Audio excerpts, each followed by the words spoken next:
جو لوگ اللہ کی آیتوں کو نہیں مانتے اور انبیاء کو ناحق قتل کرتے رہے ہیں اور جو انصاف کرنے کا حکم دیتے ہیں انہیں بھی مار ڈالتے ہیں، ان کو دکھ دینے والے عذاب کی خوشخبری سنا دو۔ یہ ایسے لوگ ہیں جن کے اعمال دنیا اور آخرت دونوں میں برباد ہیں اور ان کا کوئی مددگار نہیں ہوگا۔ بھلا تم نے ان لوگوں کو نہیں دیکھا جن کو کتاب اللہ یعنی تورات سے بہرا دیا گیا اور وہ اس کتاب اللہ کے طرف بلائے جاتے ہیں تاکہ وہ ان کے تنازعات کو ان میں فیصلہ کر دے، تو ایک فریق ان میں سے کج ادائیگی کے ساتھ منہ پھیر لیتا ہے، یہ اس لیے کہ یہ اس بات کے قائل ہیں کہ دوزخ کی آگ چند روز کے سوا ہمیں چھو ہی نہیں سکے گی، اور جو کچھ یہ دین کے بارے میں بہتان باندھتے رہے ہیں اس نے ان کو دھوکے میں ڈال رکھا ہے۔ تو اس وقت کیا حال ہوگا جب ہم ان کو جمع کریں گے، یعنی اس روز جس کے آنے میں کچھ بھی شک نہیں،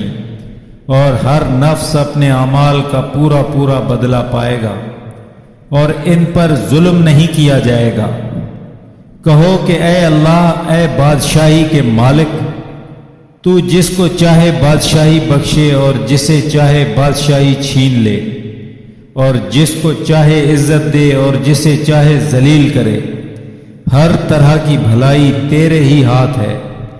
بے شک تو ہر چیز پر قادر ہے۔ تو ہی رات کو دن میں داخل کرتا اور تو ہی دن کو رات میں داخل کرتا ہے، اور تو ہی بے جان سے جاندار پیدا کرتا ہے اور تو ہی جاندار سے بے جان پیدا کرتا ہے، اور تو ہی جس کو چاہتا ہے بے شمار رزق بخشتا ہے۔ مومنوں کو چاہیے کہ مومنوں کے سوا کافروں کو دوست نہ بنائیں، اور جو ایسا کرے گا اس سے اللہ کا کچھ عہد نہیں۔ ہاں اگر اس طریق سے تم ان کے شر سے بچاؤ کی صورت پیدا کرو تو مضحکہ نہیں، اور اللہ تم کو اپنے غضب سے ڈراتا اور اللہ ہی کے طرف تم کو لوٹ کر جانا ہے۔ اے پیغمبر، لوگوں سے کہہ دو کہ کوئی بات تم اپنے دلوں میں مخفی رکھو یا اسے ظاہر کرو، اللہ اس کو جانتا ہے، اور جو کچھ آسمانوں میں اور جو کچھ زمین میں ہے اس کو سب کی خبر ہے، اور وہ ہر چیز پر قادر ہے۔ جس دن ہر شخص اپنے اعمال کی نیکی کو موجود پا لے گا اور ان کی برائی کو بھی، تو آرزو کرے گا کہ اے کاش اس میں اور اس کی برائی میں دور کی مسافت ہو جائے، اور اللہ تم کو اپنے غضب سے ڈراتا ہے، اور اللہ اپنے بندوں پر نہایت مہربان ہے۔ اے پیغمبر صلی اللہ علیہ وسلم، لوگوں سے کہہ دو کہ اگر تم اللہ کو دوست رکھتے ہو تو میری پیروی کرو، اللہ بھی تمہیں دوست رکھے گا اور تمہارے گناہ معاف کر دے گا، اور اللہ بخشنے والا مہربان ہے۔ کہہ دو کہ اللہ اور اس کے رسول کا حکم مانو، اگر نہ مانے تو اللہ بھی کافروں کو دوست نہیں رکھتا۔ اللہ نے آدم اور نوح اور خاندان ابراہیم اور خاندان عمران کو تمام جہان کے لوگوں میں منتخب فرمایا تھا، ان میں سے بیز کی اولاد تھے، اور اللہ سننے والا جاننے والا ہے۔ جب عمران کی بیوی نے کہا کہ اے پروردگار، جو میرے پیٹ میں ہے میں اس کو تیری نظر کرتی ہوں، اسے دنیا کے کاموں سے آزاد رکھوں گی، تو میرے طرف سے قبول فرما،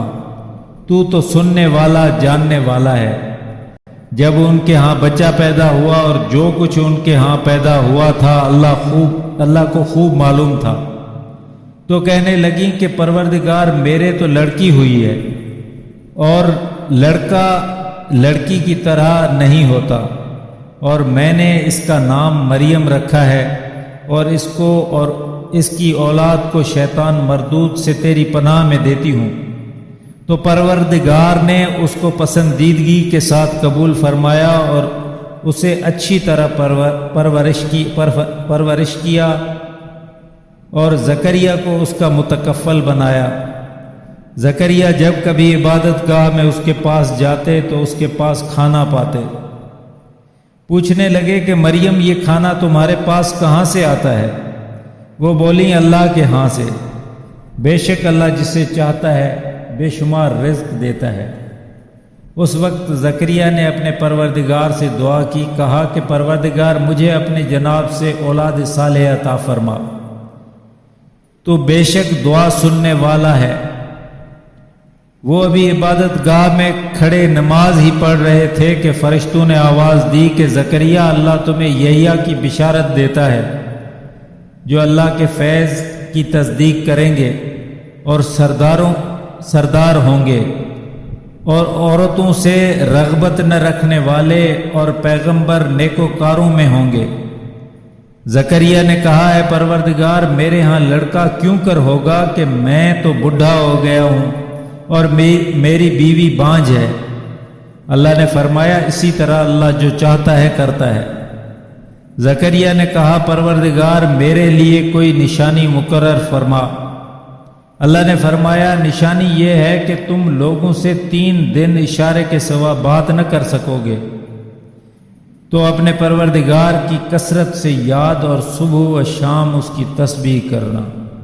صدق اللہ العظیم۔